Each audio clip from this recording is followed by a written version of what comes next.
Adapun gosip-gosip tentang pernikahan Sri Mulan dengan Dhani ini jangan diributkan lagi, jangan diperpanjang, karena pada dasarnya kami tidak ada apa-apa, tidak ada pernikahan itu, dan hubungan saya dengan Mulan juga baik-baik aja, hubungan saya dengan Mas Dhani juga baik-baik saja. Selingkuh itu nggak usah jauh-jauh. Kapan Anda, wahai para suami, berchattingan dengan lawan jenis, dan Anda nggak mau istri Anda tahu tentang chattingan Anda sama lawan jenis itu sudah pintu terbukanya perselingkuhan yang bisa berujung pada perzinahan. Wa'iyadzubillah. Kalau sudah menikah, bini orang, laki orang, berzina juga, apa hukumannya? Asy-syaikhu wasy-syaikhatu, laki-laki yang sudah menikah, perempuan yang sudah punya suami, tetap juga berzina. Tanam setengah badan dalam tanah, lempar batu sampai mati, tak ada ampun. Kenapa ditanam setengah badan? Karena kalau tak ditanam lari dia.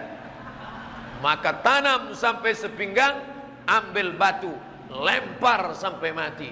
Begitu hukum Islam. Wanita tak taunya punya jalinan dengan laki-laki, lalu dia insaf istimewa, dia mulia. Nah, kalau ingin memutus, putus saja tanpa perlu datang untuk maaf dan sebagainya. Dengan keinginan datangnya itu pun sebenarnya masih menuruti hawa nafsunya, ingin melihat dia, karena ada cinta di dalam hatinya. Itu bisikan setan. Bahasanya dia ingin berpisah, bahasanya ingin meninggalkan dia, bahasanya ingin minta maaf, bahasanya ingin goodbye. Tapi sebetulnya dia ingin melihat wajahnya dia. Kalau memang orang itu pengen tobat dan menyesali dengan itu semuanya, langsung putus. HP, nomor dibuang, hadiah dibakar. Gak usah hubungi, dia ngajak rusak kok. Gak ada perlunya. Bukan mutus silaturahmi, Anda mutus dengan setan. Apa balasan bagi orang ketiga yang merusak rumah tangga orang sampai bercerai, Ustaz? Lalu apa yang harus kita lakukan untuk mengobati luka hati yang sudah dikhianati? Allah ya Rahman. Yang pertama, apa hukuman bagi orang-orang yang merusak rumah tangga orang lain sampai kemudian endingnya rumah tangga itu hancur dan terjadi perceraian? Sebagaimana kita sampaikan di awal tadi, Rasulullah SAW mengingatkan orang yang merusak rumah tangga orang lain maka tidak termasuk dari umatku.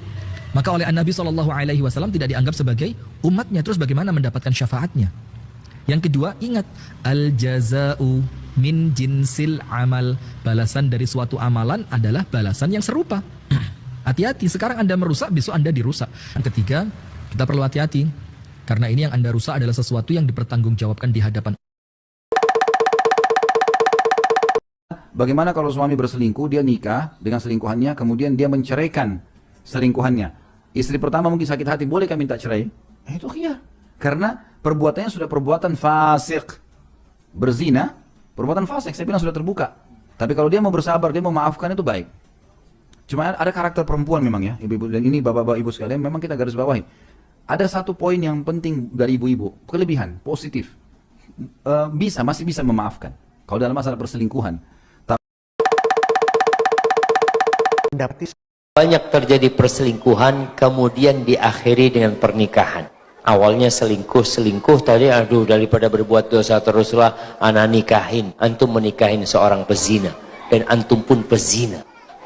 Disyariatkan poligami, kata Allah, fankihu ma tabalakum minan nisa.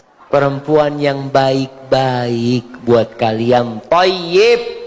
Bukan teman berzina dinikahin. Jangan berpikir dengan menikah selesai dosa zinanya. Kau harus tobat kepada Allah Azza wa Jalla. Maka buat seorang istri yang mendapati suaminya selingkuh, maka dikasih nasihat, bertakwalah kepada Allah. Pikiran pelakor itu harta dan harta. Memilih lelaki yang sudah beristri. Pelakor nggak pernah pilih bujang karena belum kaya. Dia dalam pikirannya carinya yang sudah beristri. Karena kalau masih bujang, syarat yang nomor satu nggak dapat. Kalau masih bujang, ingin menggantikan posisi istri yang sah dan kelak akan mendapatkan bergelimang harta dan dimanjakan dengan materi dan barang mewah. Tuh, kita nggak ada kan? Alhamdulillah, ya. Selalu itu, karena nomor satu harta dan harta. Dia bukan harta dan tahta. Nggak, bodoh amat dia nggak punya tahta, yang penting punya harta. Itu pelakor itu. Dan laki-laki baik itu tidak menginginkan istrinya orang. Perempuan baik pun juga mereka tidak merebut suaminya orang, atau disebut dengan pelakor. Tidak merebut ya. Tapi kalau ada cara baik yang memang dibolehkan dalam syariat, tidak mengapa. Tapi tidak dengan cara main belakang sehingga membuat sesuatu tidak diinginkan terjadi, seperti perselingkuhan ataupun yang lainnya. Begitu hadirin jamaah yang dirahmati Allah. Walaupun seorang pelacur dianggap begitu sangat hina, tapi derajatnya jauh lebih tinggi daripada seorang pelakor. Pelacur dibayar untuk memuaskan lelaki lalu pergi menjauh. Sementara pelakor, dia adalah duri dalam rumah tangga orang lain. Akan selalu ada kebencian di setiap orang yang menjadi korban. Pelacur akan Allah ampuni jika dia mau bertaubat. Sementara pelakor, Allah akan terima taubatnya jika orang yang dia sakiti dan dirampas kebahagiaannya itu mau memaafkannya. Karena pelacur hanya memiliki hubungan dosa dengan Allah. Sementara pelakor, dia memiliki hubungan dosa dengan istri dan anak-anak yang telah dirampas kebahagiaannya. Jadi untuk kalian wahai para pelacur, semoga Allah Subhanahu wa taala secepatnya memberikan hidayah kepada dirimu dan supaya kamu bisa kembali ke jalan yang diridhoinya. Dan untukmu wahai para pelakor, segera hentikan tingkah lakumu itu sebelum urusan dunia dan akhiratmu menjadi rumit. Gunakanlah sedikit akal dan hati nuranimu untuk berpikir. Seandainya kamu berada di posisi wanita yang kamu zalimi itu, pastinya kamu tidak akan mau kan? Pasti kamu akan sakit hati kan? Maka dari itu segeralah akhiri semua itu sebelum tabur tuai itu berlaku kepada dirimu.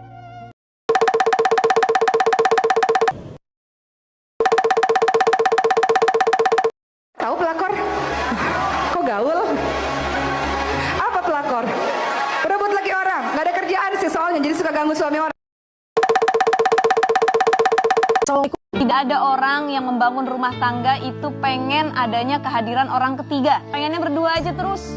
Paling ketiga keempat ya itu anak-anak, bukan orang lain gitu ya. Jadi kalau ada orang ketiga, apalagi itu mengganggu rumah tangga orang, sudah dipastikan dia tidak sebanding dengan pasangan kita. Kalau kita mau berselingkuh harus kita lihat istri kita capek kerjaannya merawat keluarga. Sedangkan kalau pelakor kerjaannya cuma merawat tubuh dan wajahnya saja. Kan beda. Jadi harus dibandingkan.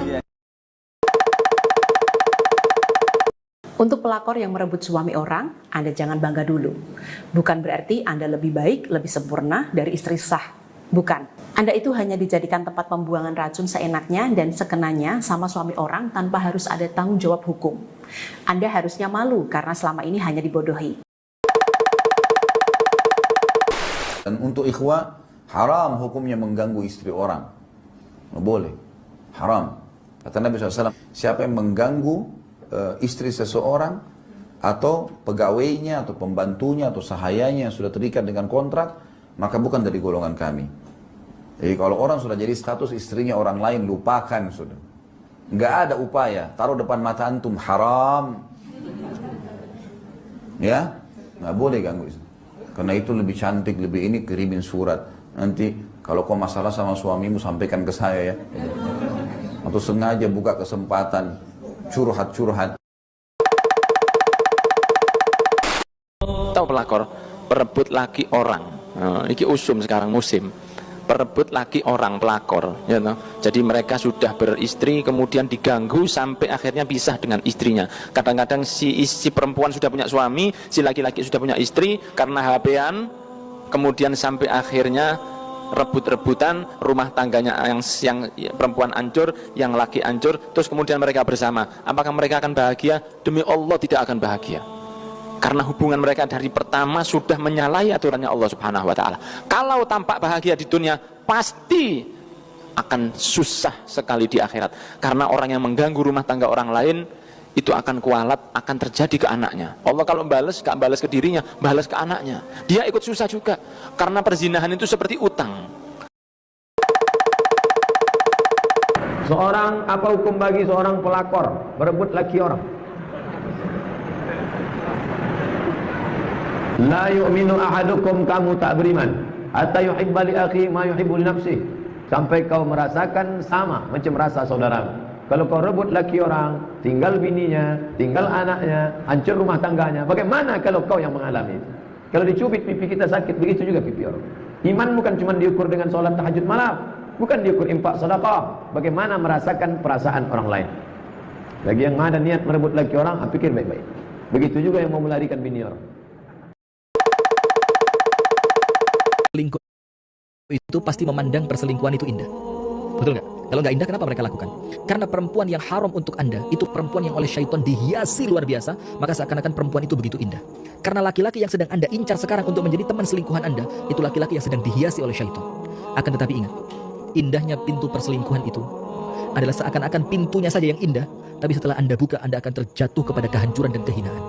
Maka seakan-akan pintu ini oleh syaitan dihiasi begitu indah, supaya Anda tertarik untuk masuk ke dalamnya. Setelah Anda masuk, penyesalan, kehinaan, kehancuran, dosa besar, dan laknat dari Allah Subhanahu wa Ta'ala. Maka hati-hati, jangan sampai berani main-main dengan yang namanya perselingkuhan. Anda pertaruhkan kehormatan Anda, harga diri Anda, agama Anda, keluarga Anda, anak turun Anda, akhirat Anda, semua.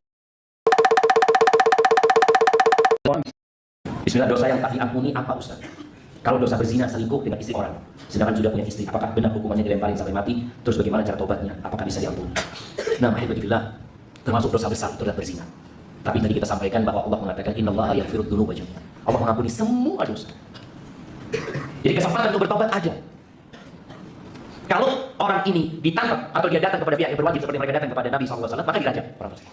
Tapi kau nggak harus. Kau bertobat kepada Allah Azza wa Jalla dengan taubatan nasuha. Kau nggak usah ngomong sama siapa-siapa, nggak usah minta maaf sama suaminya dia. Kau minta maaf sama Allah Azza wa Jalla, itu cukup. Dengan catatan menyesali, meninggalkan, bertekad untuk tidak mengulangi lagi. Dan berbanyak amal soleh, dan putus hubungan dengan orang-orang yang kau pernah berzina dengan mereka. Putus hubungan. Buang nomor handphonenya atau kau beli nomor yang baru, karena boleh jadi setan masih datang untuk. Apa hukumnya orang selingkuh di media sosial? Tak ada beda. Kata Wallahu li bani Adam hazzahu minaz zina. Anak Adam itu ada zinanya. Zina nazar, zina ain an-nazar. Zina mata memandang, zina telinga mendengar, zina tangan memegang, zina hidung mencium, kemaluan membenarkan atau tidak.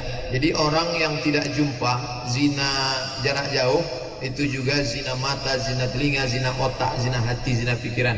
Mudah-mudahan kita dijaga dari zina media sosial. Lakukan daripada sedih, nangis terus, kepanjangan, bertengkar nggak habis. Lebih baik dihadapi dan diselesaikan. Teorinya mudah, menjalaninya tidak mudah. Pasti sakit, pasti kecewa, pasti terluka, pasti marah. Ajak pasanganmu untuk bicara baik-baik. Ajak suami dan istrimu bicara baik-baik. Minta pasangan terus terang. Apa sih penyebab perselingkuhan? Tentu ya, orang yang selingkuh itu nggak jujur. Pasti kalau ditanya bilangnya enggak. Kita nggak bisa bertanya kalau nggak ada bukti. Tapi bagaimanapun, jujur nggak jujur, kasih tahu. Saya sudah tahu dan lebih baik terus terang. Saling terbuka tentang kekecewaan masing-masing. Karena orang itu biasanya kalau pasangannya salah, dia selalu merasa benar. Kan dia yang selingkuh, aku enggak gitu ya. Padahal harusnya belajar ngerti kesalahan apa yang kita lakukan dan belajar mendengar harapan apa yang pasangan kita miliki.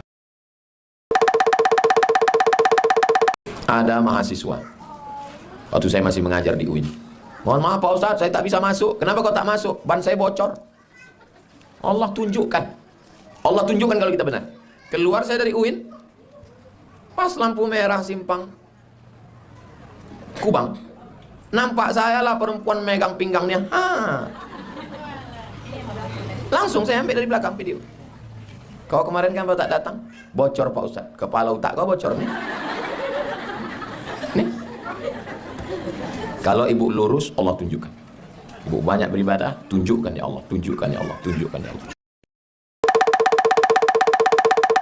Kalau ada seorang pun di antara kita yang rela di rumah tangganya itu terjadi perselingkuhan, selingkuhan ini menurut sebagian ulama lebih keji dibandingkan perzinaan. Padahal selingkuh juga zina. Antum tahu nggak bedanya antara zina murni dengan selingkuh? Jadi kalau selingkuh itu ada khianatnya. Sementara kalau orang belum bersuami, orang belum beristri, dia berzina, itu tidak ada kalimat selingkuh di sana kan? Berarti selingkuh itu untuk siapa? Untuk orang yang telah berjanji setia, untuk sehidup semati, atau kalau bahasanya Ustadz Abdullah sehidup sesyurga.